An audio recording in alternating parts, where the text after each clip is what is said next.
हालिया कुछ अरसे में शिद्दत पसंद तंजीम दाइश खुरासान ने पाकिस्तान में बाज़ दहशतगर्दी के बड़े वाक़यात की ज़िम्मेदारी विलायतुल पाकिस्तान के नाम से कबूल की है, जिससे यह सवाल पैदा हो रहा है कि दाइश अब पाकिस्तान में किस एजेंडे के तहत पांव जमाने की कोशिश कर रही है और क्या इसने पाकिस्तान में दहशतगर्दी करने के लिए विलाया के नाम से नई तंजीम बना ली है। याद रहे कि इससे पहले कभी दाइश ने विलाया अल पाकिस्तान का नाम इस्तेमाल नहीं किया, बल्कि वह अक्सर औकात यहाँ होने वाले हमलों के लिए दाइश खुरासान का नाम ही इस्तेमाल करती रही है। लेकिन अब विलाया अल पाकिस्तान का नाम इस्तेमाल करने से लगता है कि शिद्दत पसंद तंजीम की तरफ से पाकिस्तान के लिए अलग तंजीम का क़याम अमल में लाया गया है।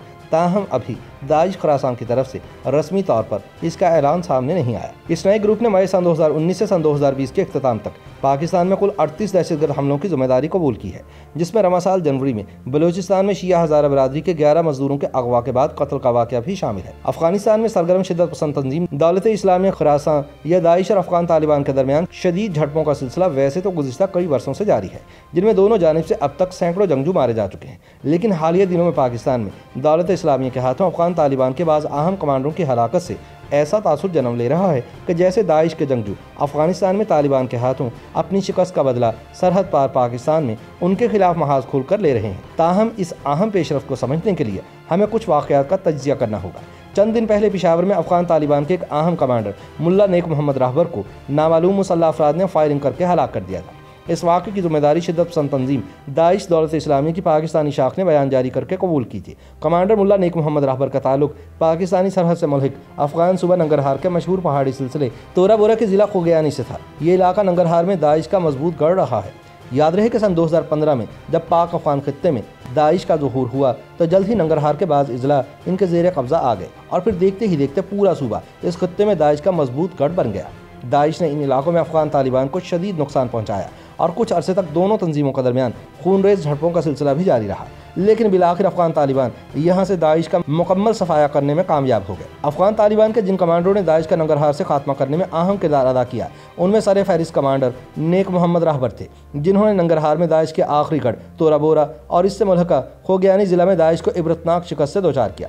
कमांडर नेक मोहम्मद पर इससे पहले दाइश ने एक खुदकुश हमला भी किया था, मगर वो महफूज रहे थे। हालिया महीनों में अफगान तालिबान के एक और अहम कमांडर की हलाकत का वाक़या पेशावर में फरवरी के महीने में पेश आया, जब मुसल्लह अफराद ने मौलवी अब्दुल हादी को निशाना बनाया।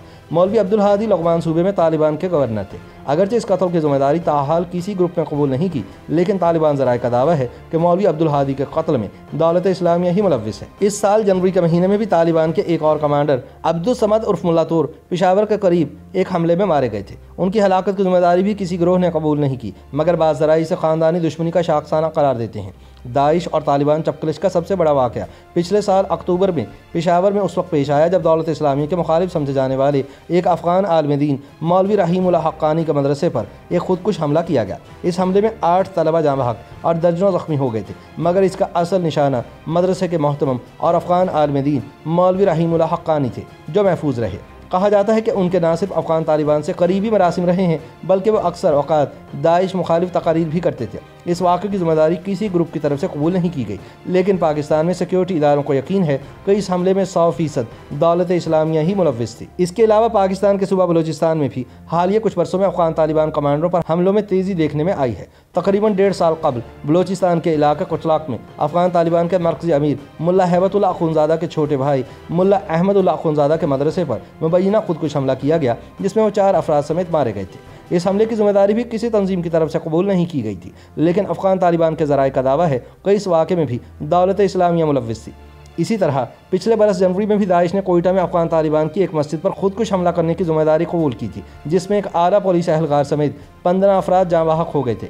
मज़कूरा वाक़यात के तजिए से लगता है कि दौलत इस्लामिया खुरासान अफ़गानिस्तान में तालिबान के हाथों शिकस्त के बायस चूँकि कमज़ोर हो गई है, लिहाजा मौका मिलते ही वो अपने मुखालफिन को सरहद के उस पार निशाना बनाने की कोशिश कर रही है। बल्कि अब तो ऐसा लग रहा है कि जैसे यहाँ उनकी तरफ से अफ़गान तालिबान के खिलाफ एक महाज खोला जा रहा है, लेकिन दूसरी तरफ पाकिस्तान में दौलत इस्लामिया के खिलाफ ज़ीरो टॉलरेंस की पॉलिसी पाई जाती है। हमारे सिक्योरिटी इदारे सरहद के इस पार दाइश के वजूद से इनकारी रहे हैं। यह हकीकत भी है कि चंद साल पहले तक पाकिस्तान में दौलत इस्लामिया को कोई बाकायदा और मुनज़्ज़म नेटवर्क मौजूद नहीं था, मगर इन वाक़यात के पेश नज़र कहा जा सकता है कि अफ़गानिस्तान में तालिबान के हाथों शिकस्त के बाद अब दाइश पाकिस्तान में कदम जमाने की कोशिश कर रही है। YouTube पर गूगली न्यूज देखने के लिए youtube.com की सर्च बार में गूगली न्यूज टीवी टाइप करें। गूगली न्यूज के पेज पर सुर्ख रंग के सब्सक्रिप्शन वाले बटन पर क्लिक करना ना भूलिए। YouTube पेज पर अपलोड होने वाली वीडियोस से बाखबर रहने के लिए बेल आइकन पर क्लिक कीजिए। आपको हर नई वीडियो के बारे में नोटिफिकेशन मौसूल हो जाएगा।